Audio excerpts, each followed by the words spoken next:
Hello, it's your friend Kevin, and this is your vibe of the day.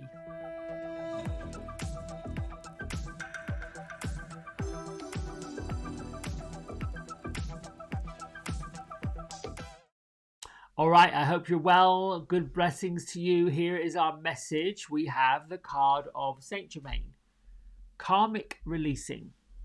Move beyond drama, create your own path, and make room for good energy. So, this comes from the Oracle deck by Kyle Gray with images by Lily Moses. I'm enjoying this deck. I am enjoying sharing it with you. I'm enjoying learning a little bit more about all of these keepers of the light, the ascended masters, and of course Saint Germain is most certainly one of them. You may or may not have heard his name mentioned in spiritual circles. Saint Germain was born in France in the 18th century and given a new identity because it was considered that he was the love child of two really important people. He was well educated and rubbed shoulders with royalty. He was deeply interested in magic, alchemy, and the cosmos, and able to perform real life miracles. For instance, turning lead into gold. So, in spirit form, he allows us to move beyond social limitations and connect us up with the right people for the highest good of all of us. Now, Saint Germain is still considered a master alchemist and still able to help us here on earth in physical form turn whatever is weighing us down into something that's light, golden. Now, the twin flame of Saint Germain is Lady Portia. So he's another one that's the keeper of the violet flame, that powerful, etherical retreat place where we get to release karma. So karma is the spiritual law of cause and effects, and during our lifetime and probably other lifetimes, we experience several levels of karma. And some we bring from our own family, some from people that we bump into that we want to help out and get them through their days, dark days like we're experiencing now. The challenge is that sometimes when we help people that we know and we love and we care about, they keep on repeating these patterns. We keep finding ourselves, oh goodness, here we go again. I'm trying to help this person. I'm doing this. And it creates a limiting belief.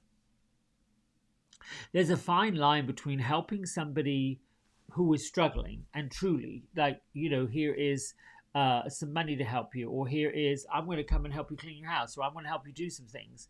And then we find ourselves trapped in this somewhat feeling of obligation, somewhat feeling of, I've done it before, so I need to do it again. When you get to that point where the folks we're helping, the people we've tried to help, and they're not listening and they're not paying attention, there is this really awkward karmic feeling that, well, if we don't help them, nobody else will, and or they learn to lean in a little more than perhaps we're comfortable with them doing. So releasing the karma and doing this, Saint Germain comes and helps us spiritually to release that karma. So how do you do it? Basically, it's quite simple. You do it through meditation. I like to place my hands and my feet grounded on the floor. So it's important to be grounded when you're doing any kind of visualization or manifestation or miracle work or any of that energy that you're pulling in the spirit. It is necessary to be quiet and peaceful and turn off the distractions. You'll notice when you do the daily spiritual practice, and this is certainly part of that, Archangel Michael, and I've learned from working with the angel team and Kyle Gray to bring forth Archangel Michael's energy daily. And the prayer that goes with it is thanking Archangel Michael for removing the people, places, situations, stories, drama, and anything else that doesn't serve my purpose. In that visualization, my feet are flat on the floor and my spine is really upright and my energy is pretty much up and on and ready to roll. It's important for you, if you're practicing daily spiritual practice, to find your most energetic time of the day. Some folks, like me, are morning people. Other folks might find the afternoons a little more conducive for being quiet, peaceful, less distracted, especially if you're a young parent and you've put your little ones down for a nap, or perhaps you're between tasks, jobs. There are folks who believe that 1 p.m. to 4 p.m. time slot is a perfect time to dedicate to self and spiritual practice. Others might find they're more active in the evening hours and likely not into primetime television or anything like that. And perhaps everything goes down sleeping between 8 and 11. Wherever it is that you find that it's the perfect spot, the perfect time where you can be centered, unencumbered by what happened in the day or what is going on, that's the time that you carve out on a regular basis to do your daily spiritual practice. So, with this particular karmic burning off, you can probably do it at any time, at any place. And I'd likely say there's no wrong time or wrong place to do this. The energy has to be quiet, peaceful, still. Probably do it in your car. Turn the engine off. Go to a quiet parking spot. Somewhere that is not going to be disturbed. Whatever it is, even if you're sitting in your vehicle, your feet on the floor, and your spine nice and tall, and just start that breath. Begin to generate inhales and exhales 6 to 10 times.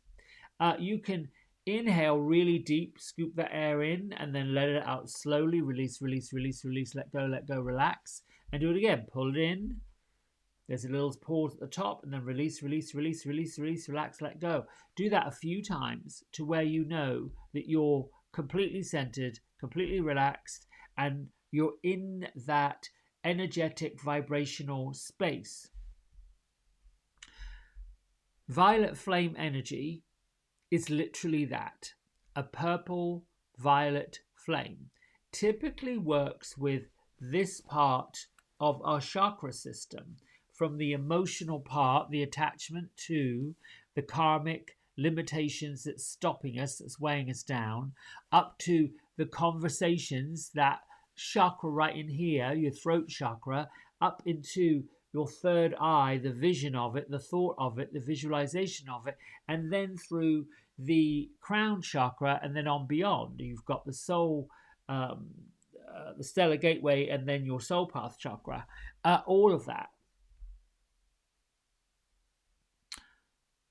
The violet flame, if you want to picture it, visualize it, imagine wherever you find yourself doing this, that there is a soft, kind energy, a loving energy. And for me, when I'm asking for Saint Germain, Lady Portia, even Archangel Zadkiel to come forward with this, they're keepers of the violet flame, keepers of what allows us to do this releasing. Imagine, if you will, that you are at the center of perhaps a lotus flower, if you want to do that, or you could be at the center of a fire pit. You could be at the center of something, that you're in the middle, and you have got Saint Germain in front of you. You have got Lady Portia perhaps beside you, next to you, and you can bring in the angels of the violet flame. There are many of them. It isn't just these 3 archetypes. There are several angels of the violet flame that keep that violet flame alive. This is about burning something off spiritually. This is about allowing yourself to release yourself of the things that weigh you down. And that way, you then have room to replace it with lighter, brighter, more balanced energy. I hope that makes sense. There are lots and lots of videos and visualization and self-help on working with the violet flame. So I don't really want to go into much detail. Me, myself, and I, find that I'm an individual, you're an individual, everyone else on the planet's an individual, and we're going to find our own way to get to these visualizations. And yes, in the beginning, when I began working this way, I wasn't getting the visions that other people said they were getting. I wasn't receiving information the way other people said they received it. Things felt a little awkward and different. Now I've come to realize it's like a habit. It's a bit like, well, it's just the way it is, the way it is, the way it is. Everything we do, creative visualization, daily spiritual practice, all of these thoughts and belief systems we're led to are being led to us for a reason. And it may be that you've landed on this video and this subject and this vibe of the day, that there's something stuck that you want to release and let go of. There's something heavy that you wish wasn't so heavy. Isn't it wonderful to know that we can go and do these visualizations, call in these energies, and let it go and release it? Once it's gone, it's gone. You don't have to worry about it anymore.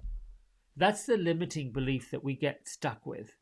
The idea that unless it's physical, unless we can feel it, touch it, see it, move with it, talk to it, listen to it, it doesn't exist. Well, it's a bit like an instrument. You sort of have to tune yourself into the instrument. You know those folks who either play a wind instrument, a string instrument, a percussional instrument, the piano, any of those things. At some point, they've learned and mastered where the keys are, where the chords are, where the beat is. And then they just become one with this instrument and make whatever music. It's the same with a singer. You know, I was listening yesterday to an interview with a rather famous artist who said there are certain songs in her repertoire that are perfect for warming up her voice. But if a regular person listened to them singing this voice, this song, it would sound awful, ratchet. But it's a way for the vocal cords to warm up. Just the same way you're doing your daily spiritual practice, that's a way for you to warm up the connection you're having. The odd thing for me now, at this point, after nearly 2 years of doing this ongoing daily, I've probably been doing this a lot longer, didn't really count the days, the hours of how long I've done this meditative practice daily. It's just become part of what I do. At first, it was more difficult because I was not used to it. Now it's something second nature to me. All right, let's read from Melody Beatty's book. Oh, here we go. And we are on the 5th of December. Life can be fun. That's the message. How careful and guarded we've been with fun. Playing, with sheer enjoyment. Whether we're working, travelling, or wandering around town on a Saturday afternoon, sometimes we act as though there's a limited amount, a scarce supply of fun available. We can't take too much, or it'll be gone. That's how I was for a long time. One Saturday afternoon, my son, Shane, asked if he could spend the night with a friend's house to play and have a sleepover. Why? I asked. To have fun, he said. You just did something fun last night, I reminded him. He thought for a moment. Who said you can't have fun 2 days in a row? Some fun, with life, with love, with work. No, sorry. Have some fun, with life, with love, with work. Go out and have some more fun. I don't know how that ties in with Saint Germain, but maybe Saint Germain's saying burn off the karma, get rid of the old habits, knock off all the limiting beliefs, stop trying to help people that won't help themselves, and go out there and have a good time. Maybe that's the message. All right. Listen, my friends, until next time, lots of love, many blessings, and like and subscribe. There you go. Bye.